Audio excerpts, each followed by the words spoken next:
And just so you know, Rob's having some issues, so if he drops out and I butt in, I'm not trying to be rude, just trying to help out if his freezes up again. All right, live stream's on. Is Mrs. Raleigh in? You got the recording on Amy? too.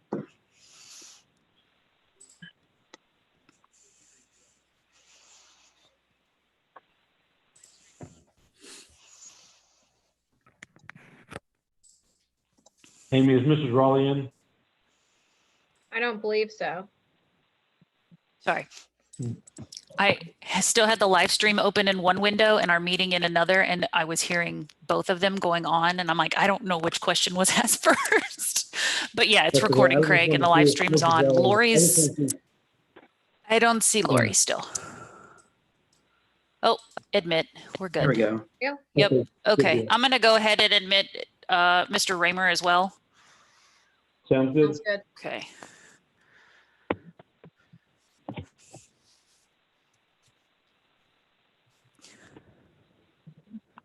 Lori, are you there? Oh, she's muted. Yeah. I'll unmute her. There she is. There she is. All right. Okay, we'll go ahead and call to order the Franklin City Schools Board of Education work session for May 4th. Dr. Sander, if you can call the roll. Mr. Nipper? Present. Mr. Sizemore? Here. Mrs. Raleigh? Here. Mr. Fleming? Here. Mrs. Wolfenbarger? Here. All right, and next up we have adoption of the agenda. I believe there was a request to add a treasurer discussion. Yeah, we could just have that under the treasurer's report if that's okay. Oh, okay. That's fine. But I would like to add, after Mr. Raymer, who's requested to speak to the Board of Education, if we could add Kelly Fromm to give a senior activities report prior to the district facility plans and survey results. Okay. Chair will entertain a motion. So moved. So moved. Mrs. Raleigh, Second. All right, Mrs. Raleigh made the motion. Mrs. Raleigh, and who was the second? Mr. Nipper. Mr. Nipper. All right, Dr. Sander. Mr. Nipper? Mr. Sizemore? Yes. Yes. Mrs. Raleigh? Yes. Mr. Fleming? Yes. Mrs. Wolfenbarger? Yes. Okay. All right, and Mrs. Hudson Eastep, if you can help us out, I'll have everybody join me in the Pledge of Allegiance. Okay, let me share my screen. All right, I pledge allegiance. Yep. Ready? To the flag Of the Okay. United United States States of America. And And to the republic for which it which it stands, one one nation, under God, indivisible, with liberty and justice for all. Liberty and justice for all. All right, thanks, everybody. And first up, we do have public comments and participation. I believe Mr. Raymer is here. If you could just please state your name and address. Absolutely. Ryan Raymer, 40 Patricia Street, Franklin, Ohio. All right, thank you. You can go ahead. Yes, so Ms. Rupert and members of the Board of Education, thank you for allowing me to speak with you this evening. As you can imagine, my reason for being here, albeit virtually, this evening is the district's response to COVID-19 and the state's closing of Ohio schools.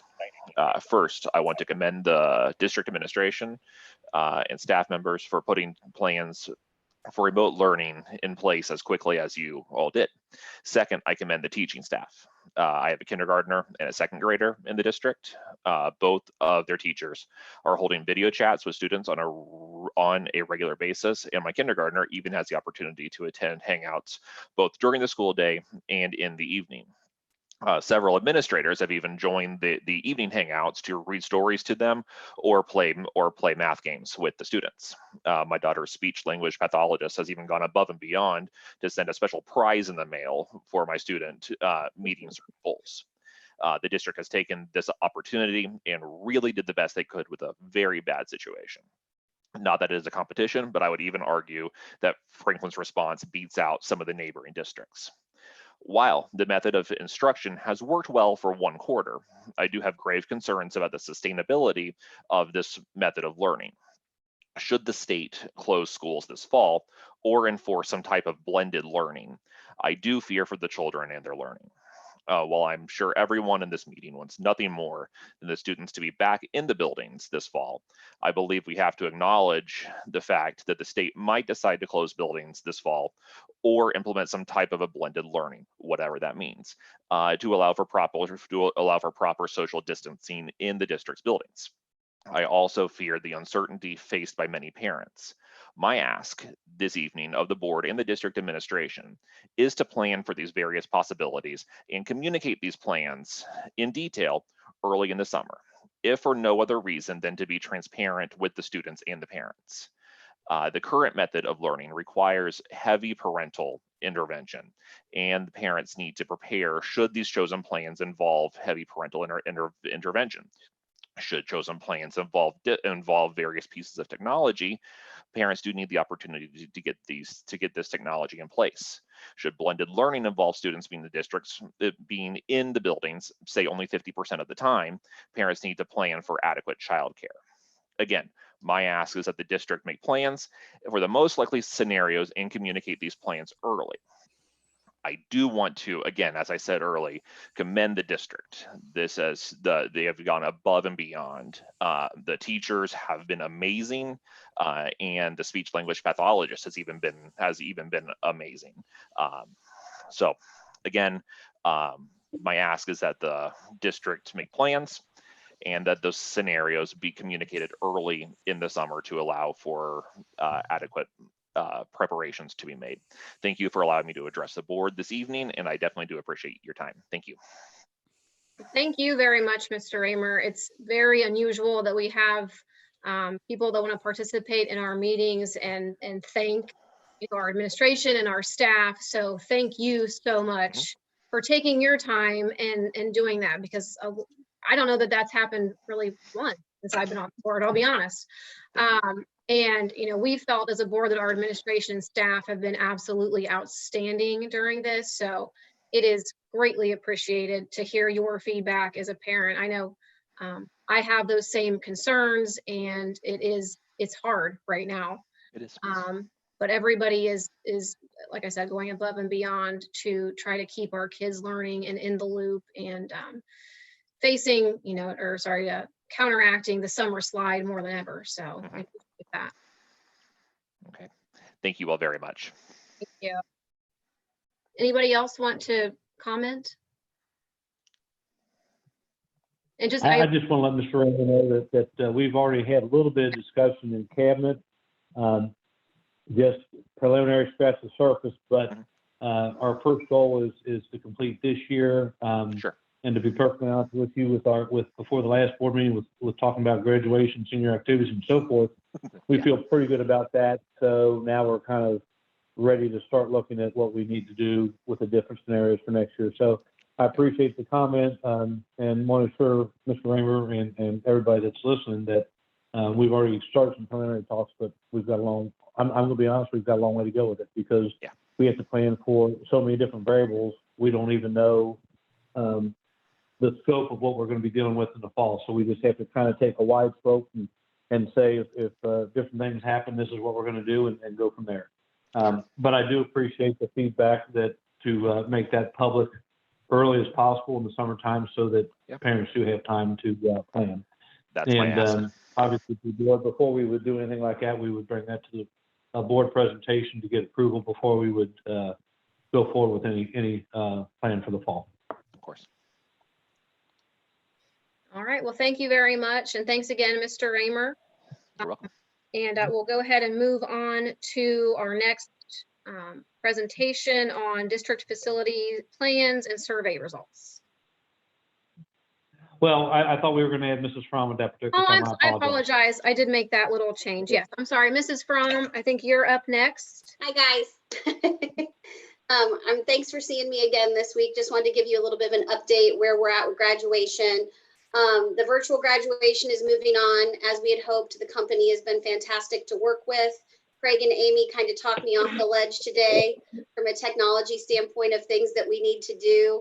I also had a Google Hangout today with a group of our seniors and Officer Myers, our school resource officer, and a couple faculty members in the district about just any other ways we could publicly recognize the seniors. That was some feedback that we received from the students, is that they would like to have something close to their original graduation date that still observes social distancing, but for a way to them to be recognized by their families in the community. So we are doing what we're going to call the Gallery of Graduates on Friday, May 15th. It will be at the park. We're still working out logistics, but it'll be from 6 to 8. The seniors will be stationary. There's 400 parking spots at the park. So we can position them every other spot. They can be on their car, in their car, right outside their car. And then the thought process is then the community members, their parents, their whomever can drive through the park, honk, wave, and recognize the students. They'll be in their caps and gowns if they choose to be. They can have whomever they choose in their car as long as those people stay in the car. The students did say overwhelmingly they did not want to get their diplomas that night. They want to wait and see if we can do the in-person ceremony in July and get their diplomas then. But this seems, and the police support this, and the city, we will run it by the health department just to get their blessing since we got that guidance on Friday. But I think this isn't in replacing anything we already planned. We're still going to do the virtual on the 5th, the in-person hopefully July 30th, and this will just be one addition to that. All right, thank you. And I do want to mention, I mean, you were working on this last week. Correct. You know, even on Monday, you had asked about our thoughts on, you know, something extra. So I know you've been working hard on that and we appreciate it. I'm excited. I think it's a great idea. I think it is too. We're talking about getting a DJ to be there to play music during the process. I already reached out to Bob Nipper. He's going to have his drone there to record some of it for all of us.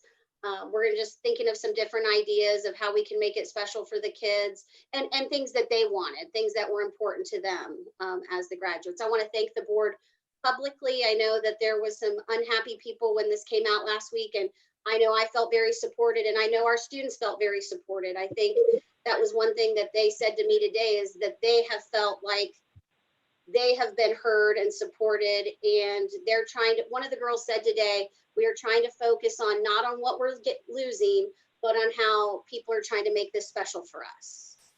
And I thought that was very important. Yes, thanks for passing that along. Yeah. Do that. Thank you, guys. All right, any discussion or questions for Mrs. Fromm? All right, if you'll just keep us updated and, I will. I'll send you guys out updated logistics tomorrow. oh yes, and I emailed about, and again, Pattern. just throwing it out, whatever. I'll run that by Amanda and the police and see what their thoughts are. That actually does make a lot of sense in terms of where we would position them, but I'll see what Amanda says and I'll follow up. Okay, thank you. Thank you, guys. Have a great night. You too. Okay, sorry about the screw up in the agenda, guys. I think I was just so excited after hearing Mr. Raymer, I couldn't concentrate. So let's move on to the district facilities plans and survey results. Okay, I'm going to go ahead and share my screen, which is just the presentation, but I'm not doing anything with the presentation right now. It'll be Matt Green and Carissa Steed will be handling that. So give me just a second here. And then I think after that, Charlie and Phil may have a couple Yep. of things to add at the end as well. Okay. So let me make sure that they're not muted too. There we go. Okay. Whenever you guys are ready.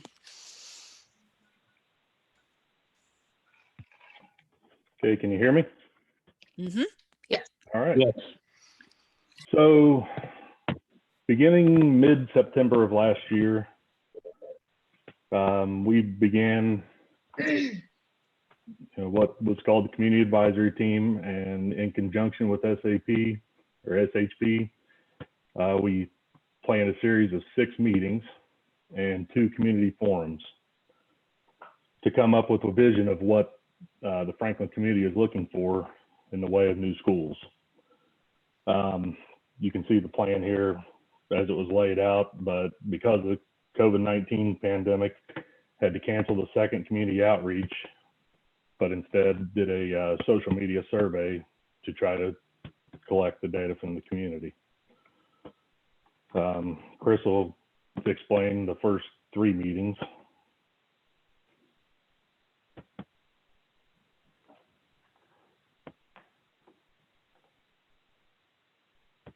Can you hear me? Yeah. Yes. Okay, sorry. The meeting highlights, like Matt just mentioned, we had a few of those in the fall.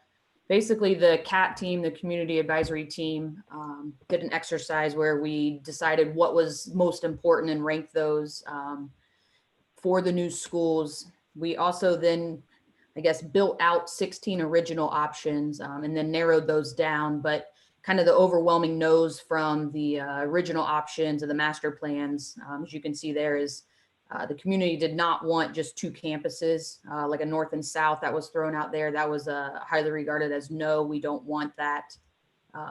The idea of Franklin Community Park location for schools is not viable because it's in a floodplain, so you can't, it was only a small amount that you could actually build on. They did not want renos of elementary schools, specifically Hunter and Gerke. And then they also did not want primary buildings. So we took the information after those first 3 meetings to the community, and at that meeting, we had approximately 60 community members attend. We presented the information and the ideas that came out of those meetings up to that point, and surveyed those in attendance to get their input. Meetings 4 through 6 consisted of taking the community's feedback and using that to help narrow down our different master plan options to get down to 3. We also looked at a couple different high school layouts and test fit them on the current junior high site to make sure it was a viable option. And we discussed how the YELP program works.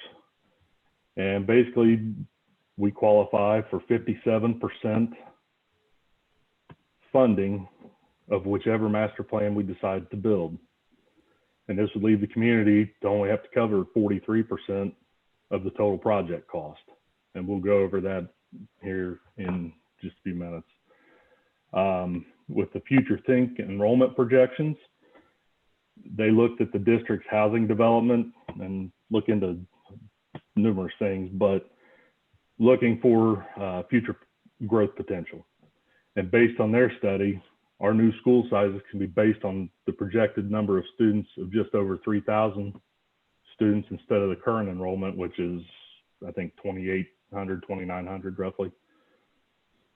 So this is going to allow us to build buildings to allow for that growth, that future growth, while still being able to receive that 57% discount the YELP program offers. Because we were forced to cancel the second meeting, like I said earlier, the community survey went out with the 3 options that we had narrowed down to, because we were looking for some more feedback on our 3 options. And then finally, we looked at those plans with a cost analysis tied to them. A site study was done on Pennyroyal to see if we were able to tap into gas and sewer lines. And then from there, our final meeting, we narrowed those 3 options that we had come up with down to 1. So we're here tonight to present that. So here are the 3 final master plan options. I believe everyone has seen these, but we'll just run through them quickly. Option A was a build of all new schools, a total of 4 buildings with a brand new high school, junior high school, and 2 elementaries. You can see there our local share is 49 of the 115 million cost for 4 brand new buildings. Option B is to build a new high school, renovate the current high school into a new junior high school, which would be 6th through 8th grade. So adding that 6th grade into the junior high. Again, total cost of 105 million with our local share of 45. And then option C would be the same as B, building a new high school, renovating the current high school into a junior high, again, 6 through 8, and then 3 elementary schools. Little bit more, you can see there 2 million more than option B, with a local share of 46 million. And then this just breaks those 3 options down a little bit further. With option A, with the 2 elementary schools, they'd be nearly 81,000 square foot, and you can see the cost per building. Difference between option A and option B, of course, the renovation of the current high school to a 6 through 8 building is about a $10 million difference. Is the $10 million difference in those 2 options. And then option C, we go with some smaller elementary schools, but giving us 3 of them at an only additional $2 million from option B. And again, renovating the high school. So we keep the auditorium and two good usable gyms.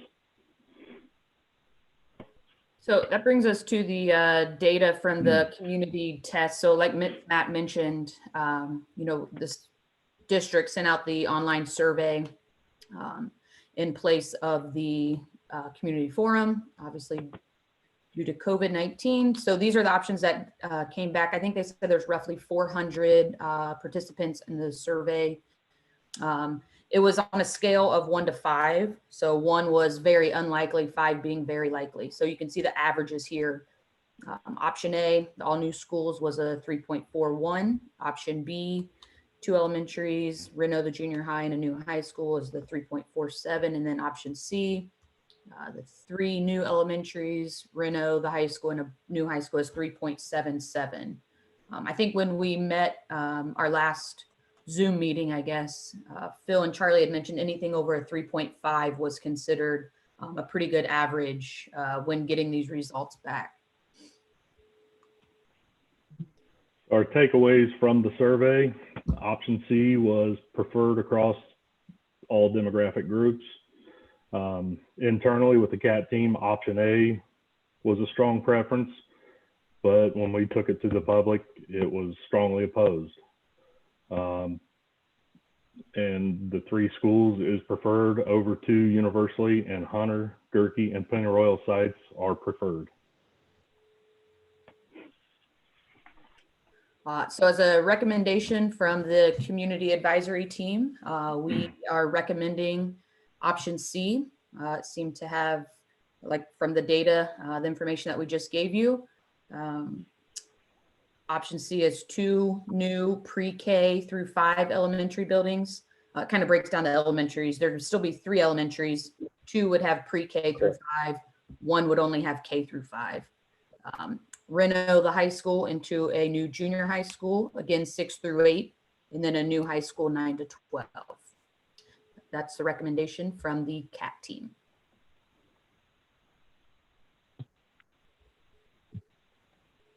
Charlie and Phil, is there anything you'd like to add to that?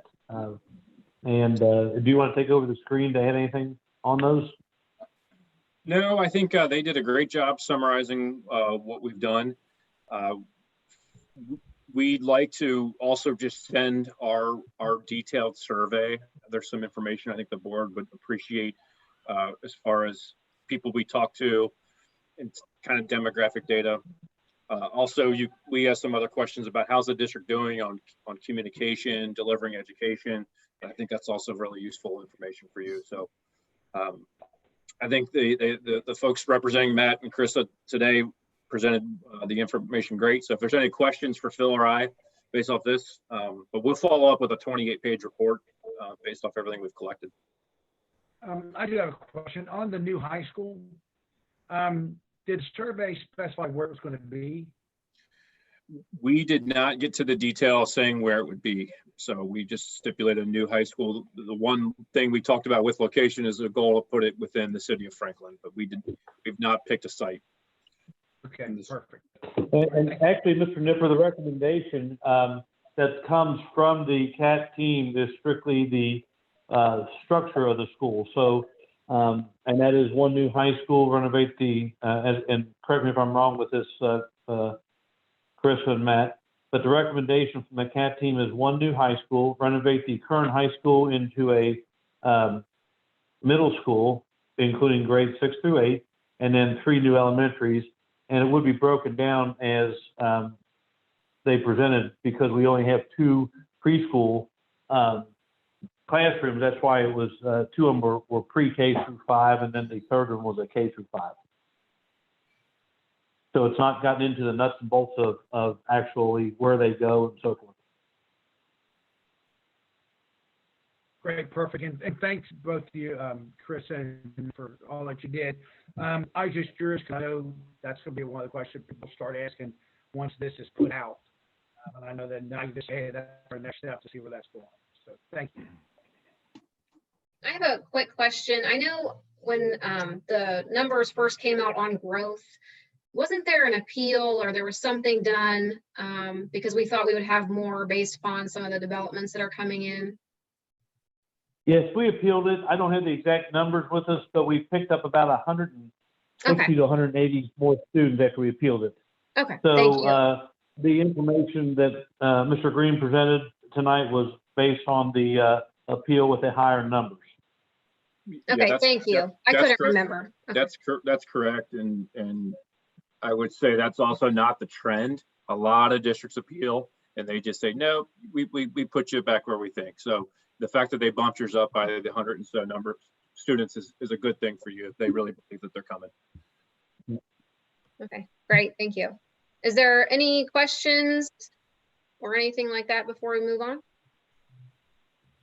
All right, well, thank you very much, Carissa and Matt, for your presentation. We definitely appreciate it. And thank you, Charlie and Phil, for being here. Dr. Sander, is there anything that we need to move forward on with these plans at this time? I do need action tonight on that recommendation, simply because with OFCC matching, coming up with their, moving their dates up on us. Normally, we weren't planning on approving this until the 18th, but they need to know by noon tomorrow the approved district facility plan. So I would request respectfully that we have a motion on this plan. All right, the chair will entertain a motion. So moved. Was that Mr. Nipper? Yes. All right, and is there a second? I'll second. All right, Mr. Fleming with the second. Dr. Sander? Mr. Nipper? Yes. Mr. Sizemore? Yes. Mrs. Raleigh?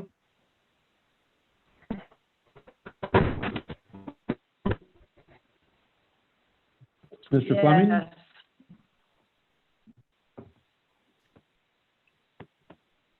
Mr. Fleming? Mrs. Wolfenbarger? Yes. Okay. Thank you all. Yeah, thanks again, guys. Thanks for your time of, committed to the CAT team and then presenting tonight. Oh, yes. Yep. Charlie? And then just one, so Dr. Sander will notify them that the board approves this configuration. The state will now draft up an ELP agreement, and that will formally go before you on the 18th, that board meeting. So that's basically just saying that the district will raise their share and the state will contribute their share in the future. So that's more to come. Okay, thank you. Yes. Thank you. All right, I believe we can move on to a presentation on the 2020 Seahawk Holiday Classic. Mr. Bales. Can everybody hear me? Oh, I'm sorry, Mr. Bales. I didn't see you on there. That's okay. Can you hear me now? Yes. Okay. Our basketball team got invited to go to the Hilton Head Seahawk Classic. We went in 2018. It was a great time. Our coaching staff, our parents of our players that went had just a fantastic time. We got invited back this year, which is kind of unheard of. They just really enjoyed our players and our parents. We're the only team from Ohio that's invited. There's a team from Kentucky, Tennessee, I think Arkansas, Alabama. It's a great time. We don't miss any school. We would leave on Sunday, December 20th, and then come back on the 24th, which is Christmas Eve. I have reached out to a few parents of returning players, and they were all for it, excited if we could do that. Just like in 2018, we would do a few fundraisers that would enable all of our players and coaches to fly down there. Allegiant has a very cheap flight from Cincinnati right into Savannah, Hilton Head. And I sent in a document with the proposal. There's more information on there if you need to look at it, but we have to give them our answer this week if we're able to come or not. Obviously, with the current situation, we're planning as if, they're going to hold this tournament, but I'm not sure what will be come that time. But we would love to go if you guys would enable us to go again. All right. Thank you, Mr. Bales. Any questions or comments or discussion? All right. So Mr. Bales is asking for a motion on this. Was that Mr. Sizemore? Mr. Nipper. Oh, I'm sorry, Mr. Nipper. Mr. Sizemore, second, I believe. All right. Dr. Sander? Mr. Nipper? Yes. Mr. Sizemore? Mrs. Raleigh? Yes. Yes. Mr. Fleming? Yes. Mrs. Wolfenbarger? Yes. And just so you all know, I go to the next name once I see your mouth move. Sometimes the voice is delayed, so I apologize for that, but I am looking to see that the vote. Thank you. All right. Thank you, Mr. Bales. And we'll go ahead. Thank you. Move on to Mr. Ergens and Mrs. Hudson Eastep. Okay, I'm gonna share my screen here.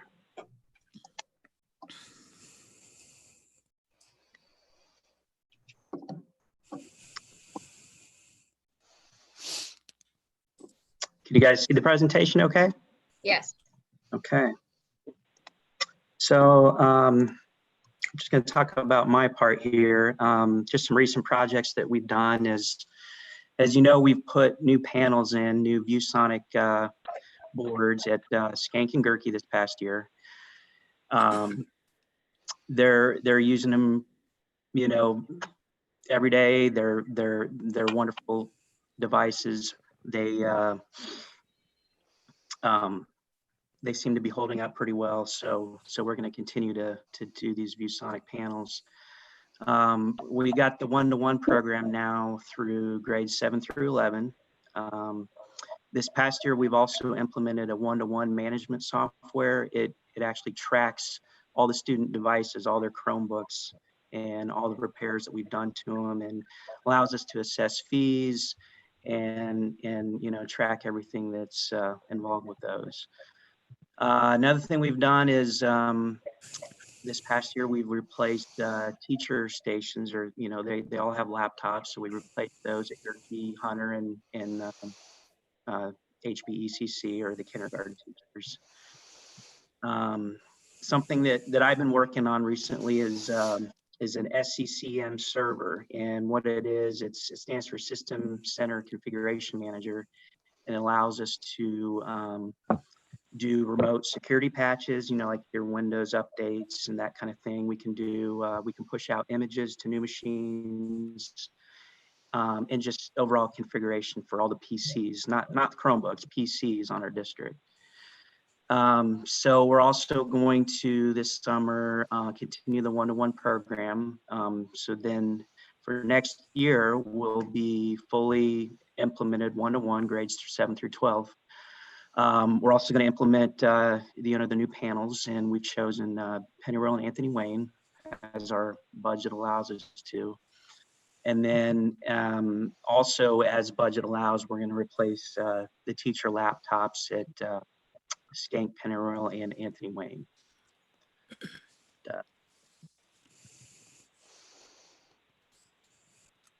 My turn. You, Amy. Oh yeah, this is me. So just from an instructional technology standpoint, some highlights from this year. We always talk about digital certification, becoming Google educators, or there's a variety of other certifications. 37% of our staff now has earned a digital certification. That's more than doubled from last year. I think that's fantastic. They're taking a huge interest in their learning, and that is definitely reflecting, especially in the time that we're living in right now. Our robotics program, I included a clip in there if you would like to view it from our Maze Challenge that our new kiddos did this year. We had a couple of conference presentations nationally. FETC, it's the Future of EdTech Conference. And at ISTE, although ISTE was actually canceled. So it's normally in June, they canceled that. So that's not happening, they pushed it back. And then statewide, we had multiple teachers actually that got to present this year at OETC. Mr. Sloan and I were scheduled to present actually this weekend at the Ohio Google Summit, but that was canceled, so we won't be doing that. We took a group of kiddos to OSBA this year and also the Progress Book Conference. Some awards that kind of came out of that Student Achievement Fair. Our kids did a fantastic job there presenting on their robotics program, which kind of leads into the second piece, that Wonder Workshop, Wonder Ambassador. It's a world ambassador program. It's the type of robots actually that we use. It enables us to get access to products a lot quicker than what other schools who do that might use. So we were accepted into that program this year. It's kind of a big deal. I was excited about that. Next page there. Some more things. ClassLink. I think Mrs. Denisi has talked a little bit about this before too in another meeting. ClassLink is actually a particular program that Craig and I have been working on literally all year long, to where it will be a digital programming automation. Basically, it will take all of our kids and put them in the right digital programs and create their accounts.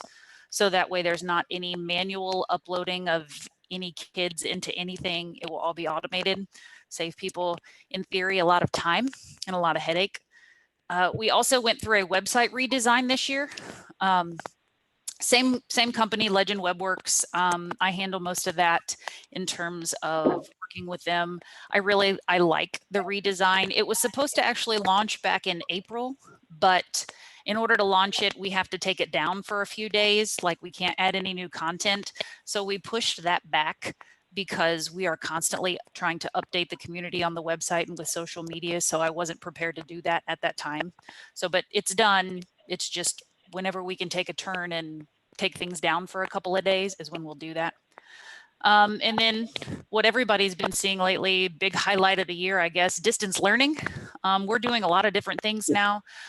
Obviously, what we're doing right now, the live streaming of board meetings. The upcoming graduation will be a virtual meeting. We're doing senior awards. We're going to be live streaming senior awards as well.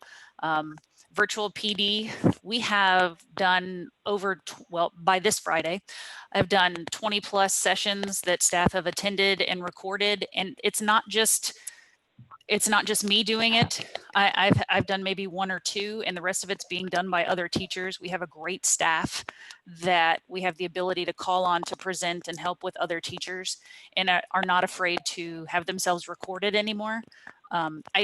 Honestly, this is my 4th year here, and I would say that's the thing that I might be the most proud of, is that we have developed staff to a point where all of them are willing to, present and help one another and not afraid to be in front of a camera anymore. So I think that that's really huge. And then the STEAM program, which is why Mr. Sloan is with us, he's going to talk a little bit about what that looked like. It was a brand new course this year for us at the elementary level. Cool. Thank you, Amy. I just want to give a little bit of an overview of what we did this year in STEAM. And especially because this time last year is when you guys with the school board actually made this possible. So I wanted to show you guys some of the different things that we were able to come up with.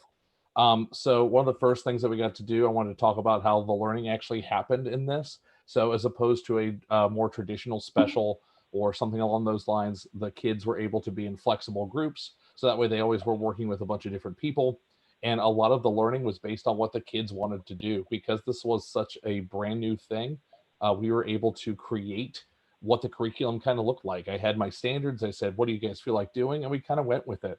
And then we got to really support what the teacher was doing in their classroom. I would always send out emails to the teachers, to the principals, and say, hey, what are you guys doing? Let me support you. So I actually got to tie in with some of the real life lessons that the kids were doing in their actual classes. When they came to me, we got to go deeper into something. We got to go above and beyond. If you want to hit the next slide, at the end of every class in the fall and a little bit in the spring for what I had, but I already had this data for the fall. At the end of every class, the students themselves got to reflect on how they thought the class went. They could rate themselves a green, yellow, or red. Each of them had a different smiley face that was associated with it. Green thought that they did really well in the class. They really liked what was going on. Yellow, there was an okay class, nothing out of the ordinary, nothing great. And then red was just, it was a terrible, no good, horrible, very bad class, want to send me to Australia. And you can kind of see by the data here that, you know, 6th grade, 5th grade, and 1st grade really did well. What I did was I compiled all of the information and all the data from every week that was there. That's why the numbers are in like the almost the thousands for total number of responses. But this really shows me where my weak areas are and where the kids, you know, overwhelmingly, I still see a bunch of green on there. So it looks like the kids really enjoyed themselves. So I just wanted to show you guys some examples of what we did. So Craig, if you want to hit the next one for me, please. So some of the stuff that we got to do is every student grade 1 through 6 got to learn some basic coding skills to the point where they can get onto a computer and they can begin to create and manipulate what they see on the screen using words. More so than just using like the mouse, they can actually say what happens when you click the mouse, or they can create different things. We got to use the code.org learning platform, which is free to use as long as you go to the workshop, which is also free to go to. So I got to do that over last summer, and that was something really cool that we got to do. The pictures here that you can see on this screen are from our egg drop challenge. It's a pretty classic experiment that our grades 4 through 6 got to do. We incorporated a lot of digital art and digital music into our work, thanks to the Google Suite that we have. So the kids got to use things called like Google Drawings, where they get to create digital artwork. And then they also have a Google Music Studio that we get to play in. The kids get to be composers. We also got to work on some 3D modeling. I have a friend of mine whose grandmother is an astrophysicist down in Cape Canaveral in Florida, and they were able to connect us with NASA to do some modeling about, for 5th grade, space is such a big standard. We got to build 3-dimensional virtual communities on how we could potentially live on Mars and actually show them to a NASA scientist. So that was pretty cool. And then, you know, obviously ice cream. Science is, you know, baking is science for hungry people. So we got to do some food science, and the kids really, really enjoyed that. We also got to support PBLs that were going on in the buildings. In Pennyroyal, one of the big things that they were doing with 4th grade and 1st grade was learning about butterflies and the life cycle of butterflies. They were going to plant a butterfly garden this spring to try and get that in. So one of the things that we did was we hit the life cycle again. And so I wrapped 1st graders up in crepe paper like they were chrysalises. So they actually got to break out on this video here. I don't know if you can click it, Craig, if it'll play. No, of course not. I'll fix that. But what it does, it actually shows the kids trying to struggle out of the crepe paper. So that was a fun activity that we did. And then we get to do physical board games The fifth graders at Hunter were learning about economics and doing the game of life. And so they got to create their own board game in my specials class to help them in their core curriculum. So that way they didn't have to, necessarily lose that time to be creative. They could do it with me. In this semester, my class has really flourished, I think, with this distance learning. We have a student here, Connor C. from Anthony Wayne, that made a Rube Goldberg machine. Rube Goldberg machines are kind of crazy contraptions that like one thing hits to another, kind of like the board game Mousetrap. So this is a video of him. Again, probably Craig can't play it because he doesn't have access, to where a marble goes down a chute, knocks into a race car. The race car knocks into a glass of milk that then pours onto a cereal. So I thought it was pretty cool. And then Lizzie H. from Gerke, we did a toy drop experiment since I didn't want them to waste food with the eggs. They're not as plentiful. So what they did was they found any toy or anything that they could use. They just dropped it from a height and they tried to figure out how to slow it down. So it was a really cool way to, still do STEAM work at home, but with the materials that they had, and they're still being able to get what they've got. So I think overall, this year has been a great success. I really think that the kids really seem to enjoy it, and I can't wait to see where we head next year. And this was all made possible, thanks to the board for allowing this special to even exist. So thank you very much for this opportunity. Thanks, Matt. And just kind of going into future planning too, I will say one thing from Matt, his STEAM projects for my own child at home, he has pretty much destroyed my home during distance learning. Every single week, there is some activity that my own child likes to just, he's so excited to do it, but literally makes a mess everywhere. So future planning in terms of 2021 projects, couple of things. The IT pathway program that we have at the high school with the University of Cincinnati, we have been able to expand that to where we now have a full-time instructor. We're doing an intro course, a networking course, and a programming course. And we're actually able to this past year work with that particular group to where they were able to tour some of the things that we do and make their classroom experience a little bit more relevant. The robotics program that we've previously had as an after-school program at Hunter and Gerke will be in all elementary buildings during the day in the STEAM curriculum with Mr. Sloan. The website redesign launch will actually happen. And we have been in touch with the high school language arts teachers to where we're going to have student bloggers. They're going to be kind of talking about things that are going on within the district, around the district, and publish those to the website.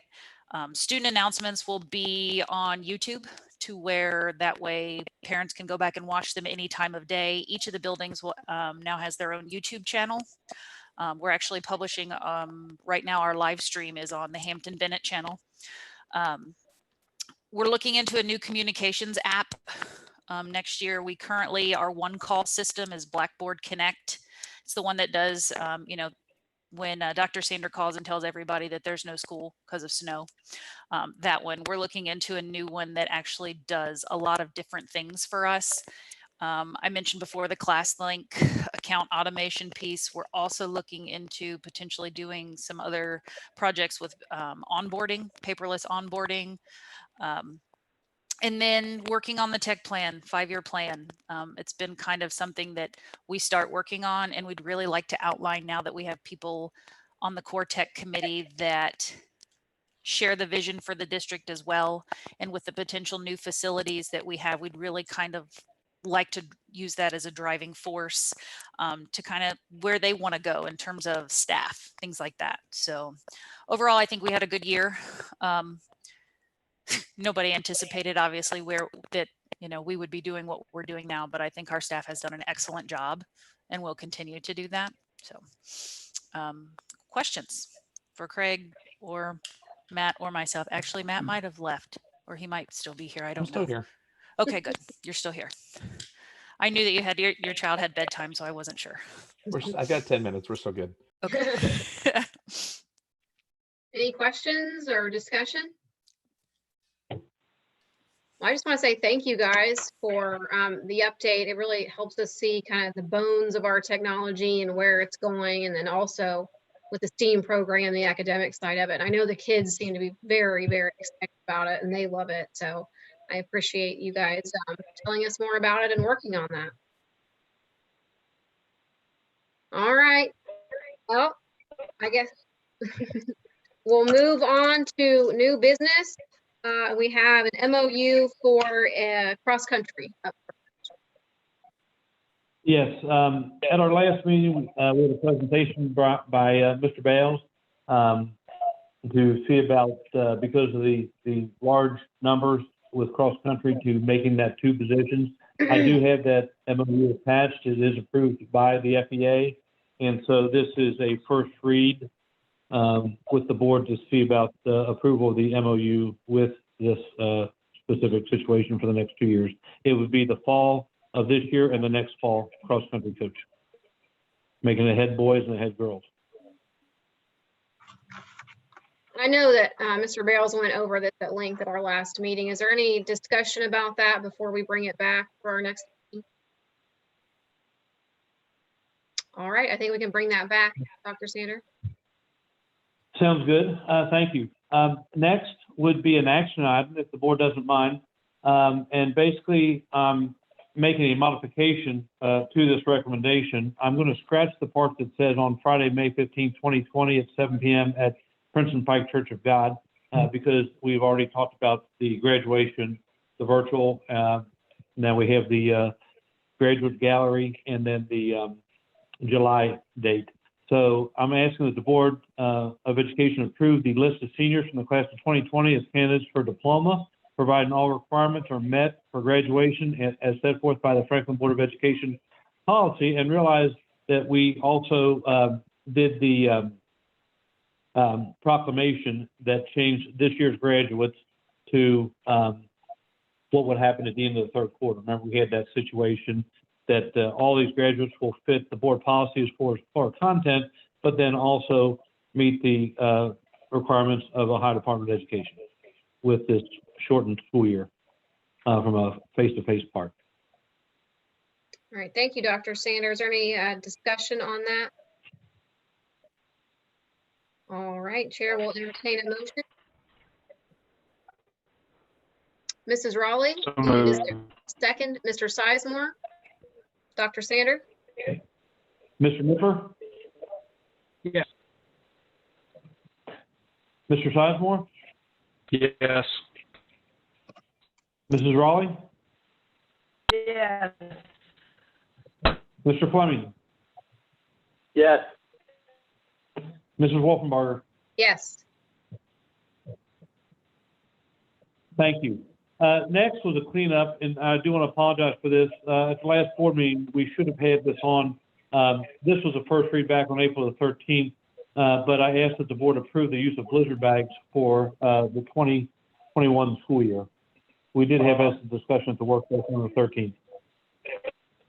Thank you, Dr. Sander. Any discussion? All right, Chair will entertain a motion. So moved. So moved. I think that was Mr. Fleming made the motion and Mr. Sizemore second. Dr. Sander? Mr. Nipper? Yes. Mr. Sizemore? Yes. Mrs. Raleigh? Yes. Mr. Fleming? Yes. Yes. Mrs. Wolfenbarger? Yes. Okay, thank you. Okay, next is also an action item, if this is okay, so we can get this position posted. But I ask that the Board of Education approve Stephanie Strong unpaid childcare leave of absence for the 2020-2021 school year. That is by contract, she's allowed to ask for that. She is in the process of having her second child later on this summer, and would like to take a 1-year unpaid leave of absence. All right, and this was first read at our last meeting, I believe. Is there any discussion or questions for Dr. Sander about that? All right, hearing none, the chair will entertain a motion. So moved. All right, Mr. Nipper and Mrs. Raleigh, second.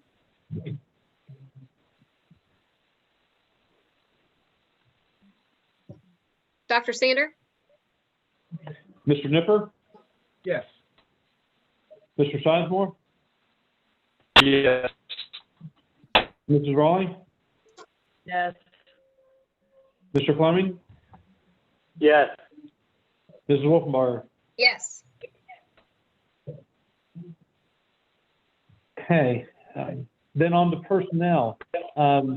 This is a first read. All these items are first read under personnel. A little bit of heavy, as it always is at the May meeting. But first off, we start with a transfer of Jeff Blair from the intervention specialist at the to the intervention specialist at the high school. Currently, he is in the science department. And then the second would be a transfer from Debbie Irwin, who's a fourth grade teacher at Skank, to the TESOL, which is also the English language learners. You may know it as that, but it's the teacher of English as a second language that we discussed those two positions last time. So if this is okay, I can bring this back on the 18th. Yes.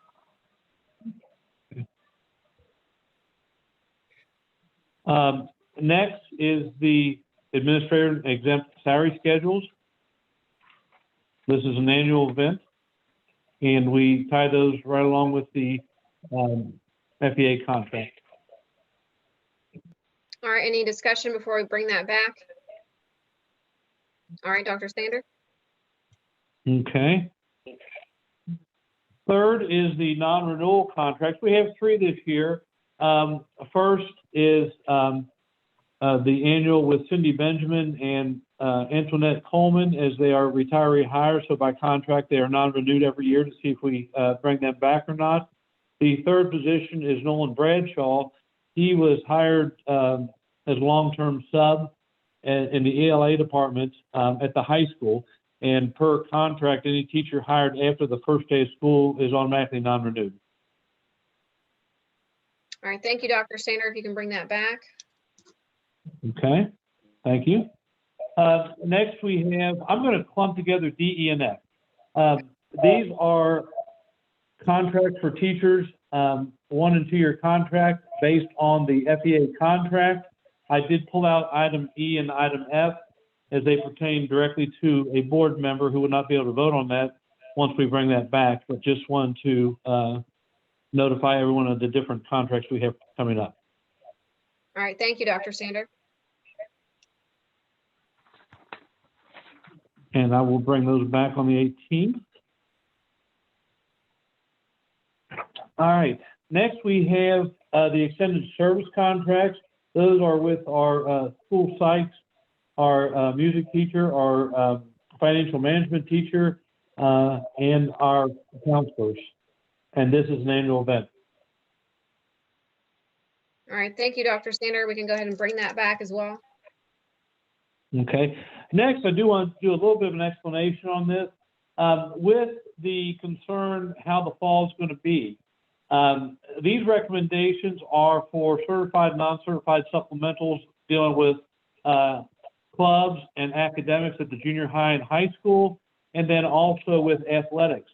And so what was recommended is from the board attorney was that we only make recommendations for the clubs, academics, because we will have those one way or another. But when it comes to athletics, the recommendation was to only see about, at this time, hiring the head coaches that are also teachers.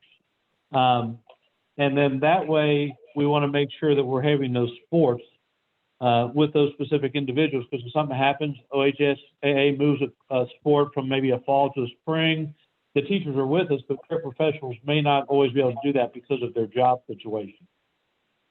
Also, what the plan would be then would be to then in the fall, once we have more time to know what activities are going to be going on, that we could have a first read of the head coaches of other sports that are not teachers, and also all assistants could have a first read at the June board meeting and approval at the July board meeting so that they could start on August the 1st, which is the normal first day for fall sports to start. So a little bit of explanation why we have just head coaches under the athletics that are teaching. All right. Thank you, Dr. Sander. Is there any discussion about that or questions for Dr. Sander before we move forward? Now, are we talking about item H also? That was item H. Yeah. Okay, my question on that one is, we approved Stephanie Strong to be on leave, but we're also approving her to be the junior class advisor through the same school year. Yes, she would like to go ahead and continue as that role. Okay.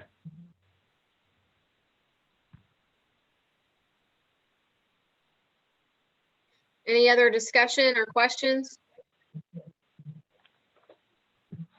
All right, Dr. Sander, if you want to bring that back. Okay, I sure will. Next, we have a list of several administrators' contracts, and these are all first reads. If there's any you have questions on, I'll be glad to discuss. They're all 2-year contracts. Number 1 would be item I is Rodney Roberts for a 2-year contract as a business manager. J is Robin Denisi as the assistant superintendent. K, Aaron Truesdale, principal at Hunter Elementary.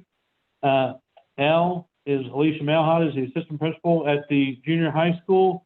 And M is Tamara Sensors as the director of transportation. All right, any discussion, questions for Dr. Sander? All right, Dr. Sander, if you want to bring those back. I sure will. Thank you all very, very much. Thank you. And we'll go ahead and move on to the treasurer's portion of the agenda.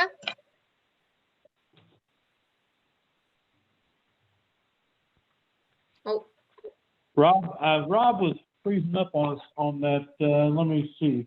yeah, I can see that he's speaking, but I can't hear him. Okay. Disconnected. He'll fix this by next meeting. Okay. Well, let me just a couple of things that I would like to bring up is that he is looking at the 5-year forecast for approval at the next meeting. So he will have that information. Basically, he's taking on the information that is Rob here? No? Okay, I'm sorry. Basically, he's taking the information that was previously put together with Mrs. Bellamy and working on that. And he's just fine-tuning that, but that will be ready for the official presentation and board approval on the 18th, as we must have that done by the end of May and sent to the board.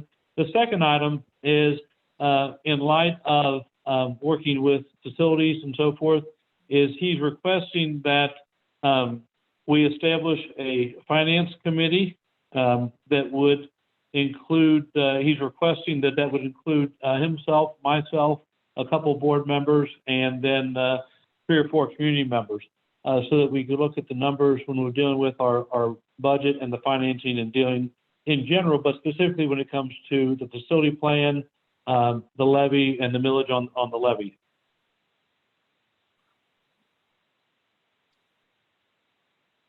And Dr. Sander, can you give a little background about why the finance committee might be something that we should look at? Well, he's wanting to make sure that as he moves forward, that things are in good shape with the community. People will understand and explain. But the idea is, as it was first proposed to us, if you remember, with an ELF project, that we would use our local money first just to build the buildings first with local money. Then we would sit and basically do nothing for 7 to 10 years, waiting for the money to come from the state.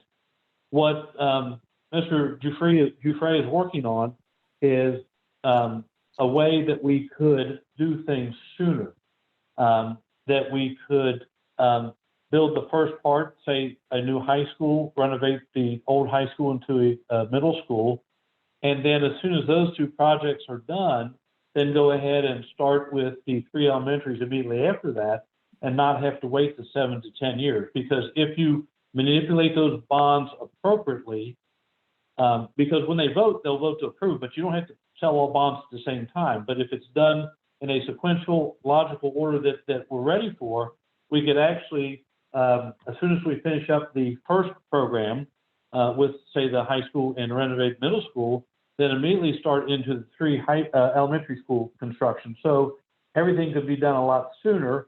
And his goal is to have the finance ready so that should the levy pass and the architects would be ready, that we could actually break ground in March.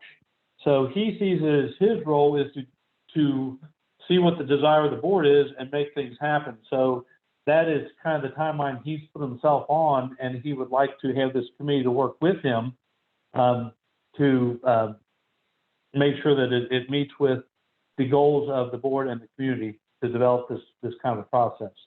He is looking, just so you know, I don't mean to throw him, putting pressure on him or anything, but I'm going to.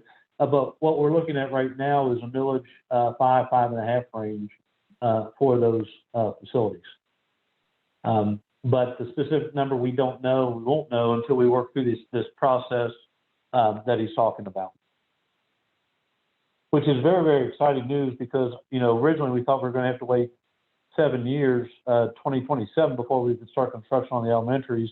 And if we could start that even sooner, that's better for our students. Right, I agree. I mean, if there's essentially will be the same. right, if there's a possibility of moving that timeline up, that would be great. And Dr. Sander, is there? Or, I'm sorry, Mr. Giuffre, are you on? No, you're trying. What about the timeline of establishing this committee? The goal would be if we could have the first meeting sometime the week of the 18th to get things started, because I think the sooner rather than later, because a big part of what we will be doing as a board is we'll have to finalize things to be able to get the language on the ballot, and then also as we need to specifically, but then also the messaging we need to set forth with the levy committee as we go forward to give all the information possible to the voters of Franklin State Schools so that we can be honest, open, and transparent with all information. Okay, thank you. So I'll kind of open this up to the rest of the board members. I think that sounds like a good idea. What are your thoughts? Not all at once. It's a great idea. What was that, Mr. Sizemore? Up or down? I think it's a great idea. Okay. I think it's a great idea too. I think it's good to get community stakeholders and board representation all together to look at this. And thanks a lot to Rob for looking into these options too, to try and accelerate our building projects, because that's just going to bring value to our students and to our community even earlier. I agree. So moving forward, how do we establish this committee, Dr. Sander? Do you want us to think about who we like from the board, maybe discuss a little bit more and think about some community stakeholders that might be, good fits for this type of committee? Yeah, if we have a couple of board members this evening who would like to step forward, if not, the board president, I'm sure, is a good recruiter. The sooner we find out who the board members are, and then also as a board, if you've got some people in the community you'd like to recommend to me that I'd be glad to ask, just let me know what your thoughts are on either one of those two. But sooner rather than later, as far as commitment of the board members, and then, like I said, just give me the names, and maybe if a board member feels more comfortable contacting that person to ask, I'm perfectly happy with that. I just would like to let you know that I'm willing to help however you want me to help to help establish a committee.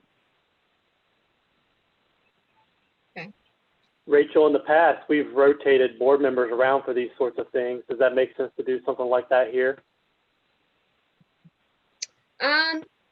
I don't know. I guess off the top of my head, I'm thinking with something that's so finance intensive or numbers intensive, I don't know if there should be continuity, I guess is my first thought. Do you know what I mean, Mr. Fleming? Yep, I'll follow you. that was my first thought, but I think it's open for discussion for sure. I don't really have a preference one way or the other. In the past, we had a finance committee, but because school finance has been such an issue for the entire district, the entire board has been involved in most of the discussions. So I'm getting internet connection unstable, so hopefully you can hear me. I heard the last. But I think that would be something that would be a constant committee, and probably one of the two of us, and then maybe a couple of leaders from that CAT team would be good. Mr. Sizemore, I know I'm not getting very much of this. Sorry. Well, he said, Ms. Wolfmarker and Mr. Sizemore, give me a thumbs up if I'm correct with what I'm trying to translate. Basically, he said in the past they used to have a finance committee. When finances got tight, then it became important to have a group board discussion. With that in mind, he's going back to the importance of the finance committee, that if we could have two board members and then have some members from the CAT committee be the community representative on the finance committee, since they were a part of the discussion to bring the facility plan along, he would recommend that the community members come from the CAT committee. Okay. All right. Thank you, Mr. Sizemore. Mrs. Raleigh, I think you were speaking as well. Dr. Sander for Mr. Sizemore. I thought it was good. It was good. But you were interpreting for him. Thank you. And then Mrs. Raleigh, I believe you were trying to say something. Chris and I have served together before on finance committee. So, I mean, I would be willing if you would want to do that again too.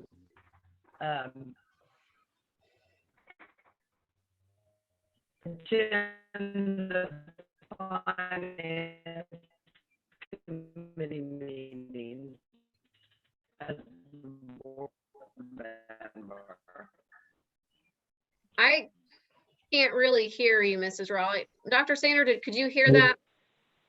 The part I heard is that Chris and Lori had been previously on the finance committee. So if you would want the continuity, I think she was recommending the two of them could also continue on to that. Am I mistaken, Mrs. Raleigh? I apologize. And I think she's frozen. Oh, there she goes. Okay. Yes. Can you hear me? Yes. Yes, sir. All right. Well, apparently my high tech didn't work. I apologize. And thank you so much, Dr. Sander, for representing this so well. There are so many issues in the Treasurer's Department, finances, the bond issue, and everything that need the vetting of a couple of board members who can focus on these issues. And I greatly appreciate the time that it will take, because you know the pay is just amazing, but the issues are so important. Did Rachel, did you fall? I'm sorry. I saw you fall out of your chair. I had to plug in my computer. It was about to die. Okay. So the thing is that there will be issues with this bond issue that need to be, that we're going to need back and forth. And in between board meetings, we need a quicker response. And with regards to the structure of the debt, with regards to our goals, our priorities, the finance committee will be working very diligently over the next, I mean, I would say that if you're on the finance committee, just plan on having a lot of meetings to discuss things. We'll keep them short, but there's a lot of detail that needs to be vetted in order to be able to make these decisions. And they're decisions that will make all the difference. And so with that, and as you well know, particularly processes in the treasurer's office, these are things that the Finance Committee would be working on, and I'm very grateful for the service that any board member would provide to be able to be on this. And obviously, Ms. Raleigh, I know that you've been through this before, so you know how fun it is to be participating in a meeting where you have all these numbers and all of these discussions. But right now, this is something that I wish that we already had in place. So as soon as possible would be wonderful. And if there's anything else beyond that that you need from me, just let me know. But the reports, the data will come to the entire board, but the Finance Committee will vet that data so that we can bring it to the board for recommendation and discussion and information. Thank you. Yeah, I mean, if Mrs. Raleigh and Mr. Sizemore are willing to do that, I have total confidence in both of you. You've done it before. Mr. Fleming, I don't want to step on your toes, however. I don't know, is that something that you were interested in as well? I was going to offer myself up if no one else was interested, as long as they're in evenings, because it's difficult to get a hold of me through the workday. But I'm happy to serve here if needed and desired.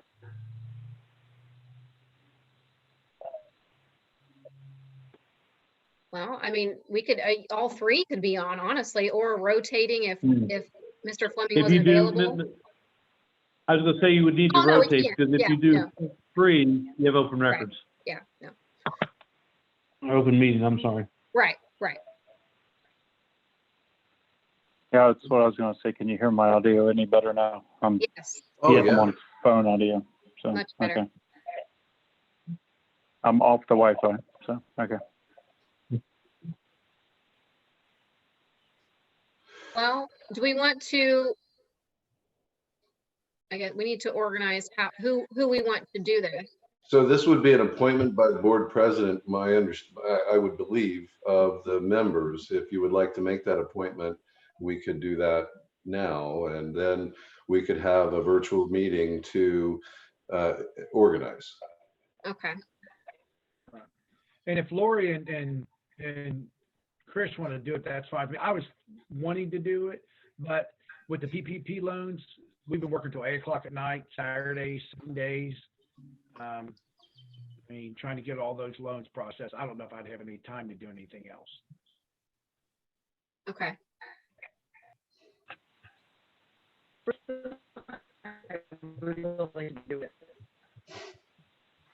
I'm sorry, Mrs. Raleigh, I couldn't understand what you said.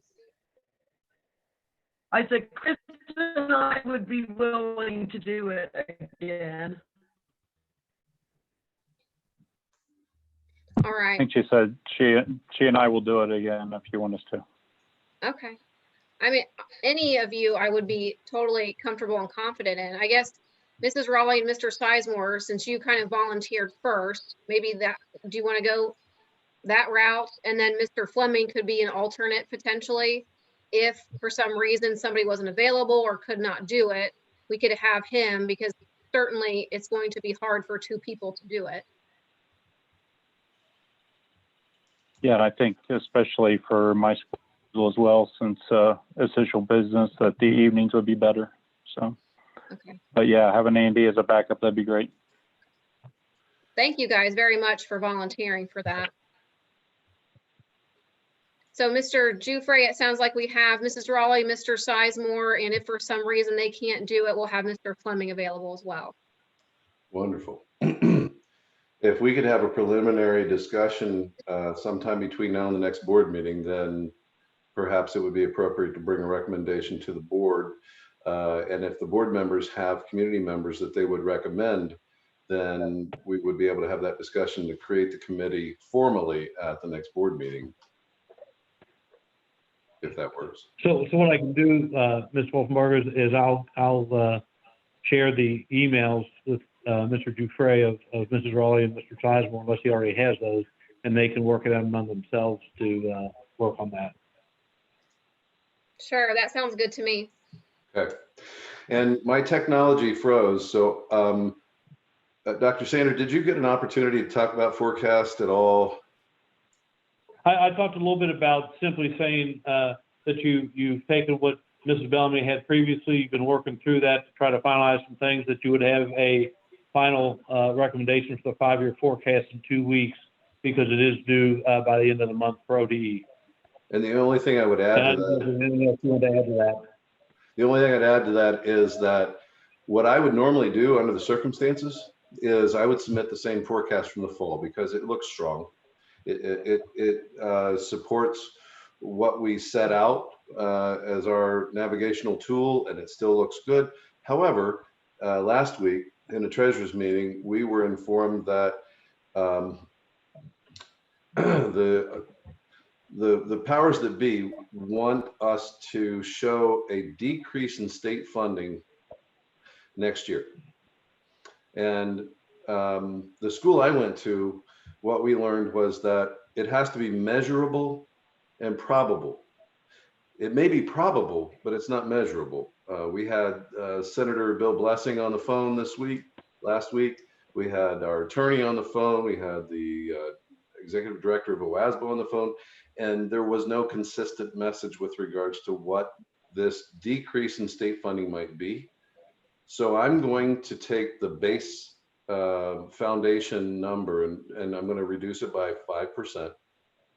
I'm going to put the actual county auditor settlement or local tax base actual in, so it's just revenues, and I'm going to leave the rest of it alone because as much as it may be probable, it's not measurable. We've had a lot of different messages from a lot of different people, and so this will at least satisfy the threat of not demonstrating reduction of state revenue that we heard from the auditor and the Department of Education. Other than that, everything else will stay intact. And then as we go forward, I'm sure we'll learn more, but that's what you will see at the next board meeting coming from the state, from the forecast that we're going to be submitting. Any questions? Everything looks right on target with regards to our financials and the forecast. Very well done. All right, thank you, Mr. Giuffre. Any questions?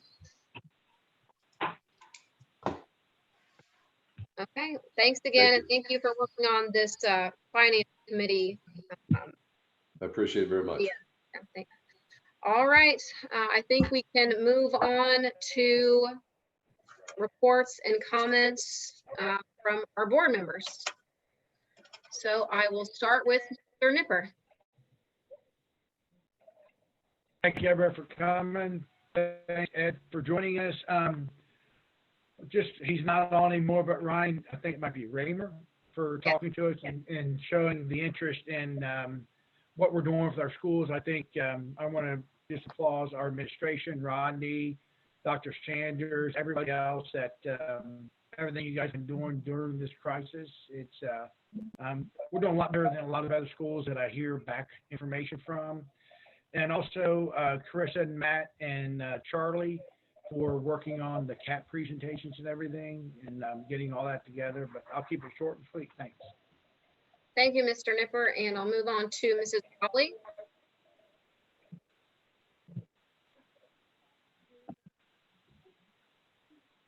I don't have any comments tonight. Did you say no comments, Mrs. Rowley? Yeah, my audio is bad today, so no comment. Thank you. All right, and Mr. Sizemore? Thank everybody for joining us. Definitely want to thank Mrs. Fromm for all the efforts on the graduation, the recognition activities.